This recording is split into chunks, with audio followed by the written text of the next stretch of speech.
we still have active tornado warnings as well as some aftermath coverage as we start to cover the areas of Stanton, Pilger, and those areas as we kind of assess the damage of these tornadoes that really came through and just wrecked it. Just came in and took everything.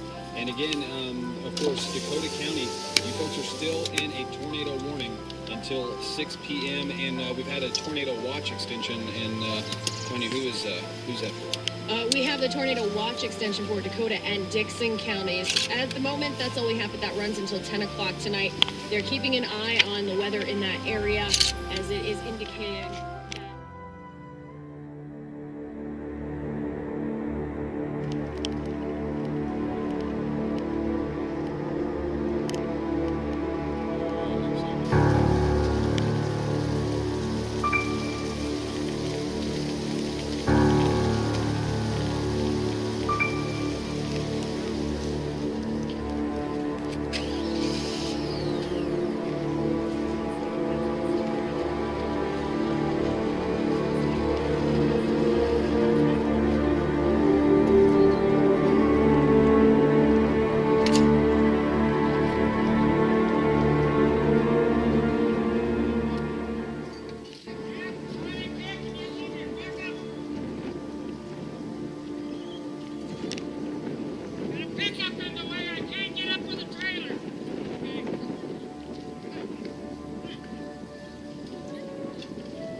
in the shed. Get right on that. There's one in my garage here. Okay. Good luck finding either.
Well, first we saw the both of them coming, and then we were watching it through there, and then we finally came in here and hid.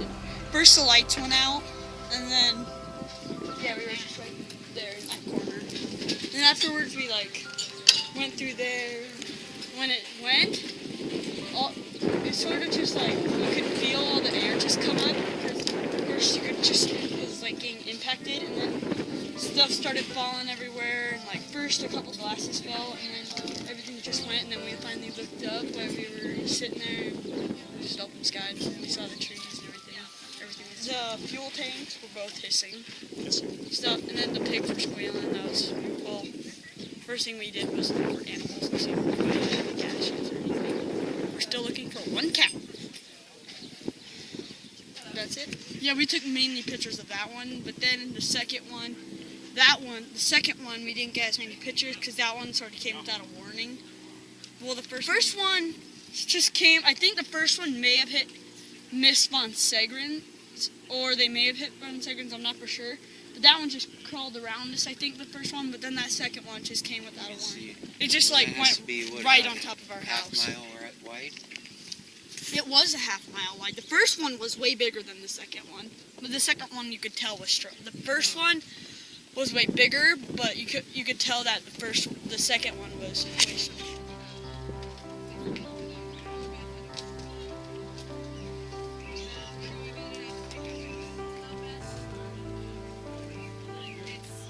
As that one was going past, we saw the other one form.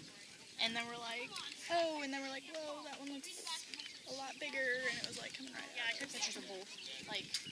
It got pretty close. Yeah, you saw the pictures when we were still outside. But then, like, Dad got scared, and then Dad, like, yelled at us to get into the bathroom. Me and Peyton did. I don't know where Dad was. I can't remember if he was holding on to me or if he was, like, on the other side of the bathroom. But I was holding Peyton, like, against the wall as hard as I could. And he kept wiggling, like, wanting to get out. And I was like, I probably suffocated him a little bit. But, like, because, like, that was before we knew it was, like, hitting our house. Dad's like, well, it probably hit the house when we could feel it. But Dad's like, you can feel our, when we could still talk. He's like, we can feel our ears popping. I was like, yeah. And then it got really loud. And then we just put our heads. I was screaming and crying. So that's about it. Me and Peyton were, and Dad even cried. And Dad doesn't cry, so that's pretty much all that I remember. And then we walked outside, and Peyton and I were still, like, terrified. So that's how that went. And then right away we found my cat by the tree, so everything was good. Yeah, boy. It was really weird though. He was like right under the tree, like. And then Gage was in the bathroom with us when it happened, and he like jumped on me and Peyton. Like I don't know if he was trying to like help us or not help us. And then afterwards, our other dog was in the bathroom with us too. I don't know how she got in there. And then she left, and then everybody's good. This is my house. Here. This bathroom? Right there where Trudy and Peyton and I were. Right, Peyton, weren't we, Peyton? We were right there. Dad, where were you? I didn't know where you were. Well, I was right there next to you. All three of us were. Were you right here or over here? I don't exactly. I was about right where you're standing. There's still toothpaste. This is. Because I was standing there with the door, feeling that door shake. And They say get in the bathroom. Peyton, you remember our ears popping? Yeah, that was like. That was the one thing all three of us were sitting there, and I told both Peyton, doesn't it? You feel that? And they said the same thing. Yeah, our ears are popping. Dad, I remember you saying, That this is awesome. barometric pressure Yeah, must have that's just very been awesome now. haywire. Because all of us, the same thing, ears popped. Yeah, it just, right? We felt, I heard a couple of clanks and clatters, and then it was just boom! And it was Chaos. gone. Yeah, it was just, everything just, it couldn't have taken 10 seconds, and it was just gone. And the next thing you know, it was just whoosh. And you looked up and you saw sky. A few drops of water coming on us. And that was it. That was it. I mean, it just happened so damn fast. It was crazy. It's just so sad. Ian, I got one of them skateboards. Pretty nice walk away from a lot of scratch on us. Yes, definitely.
In 1968, William's sons, Paul and Walter, who had a farming partnership along with their wives, Lavon and Sandra respectively, purchased the farm from their parents, William and Frida.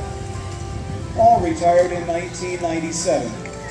Walter's son, Aaron, and his wife Terry purchased Paul's share of the farm. Since 1997, Walter and Aaron have had a farming partnership known as Bierman Farms, which is currently owned by Walter and Sandra and Aaron and Terry. Sadly, this year, the home place of Aaron and Terry was completely destroyed in the June 16th tornado. However, even after losing so much property, the Bierman family is optimistic and positive. The original home place was not damaged. The Knights of Exarban Foundation, Nebraska Farm Bureau, and the Wayne County Fair Board extend their sympathy for this devastating loss and to all families who have lived and worked their family farms for generations.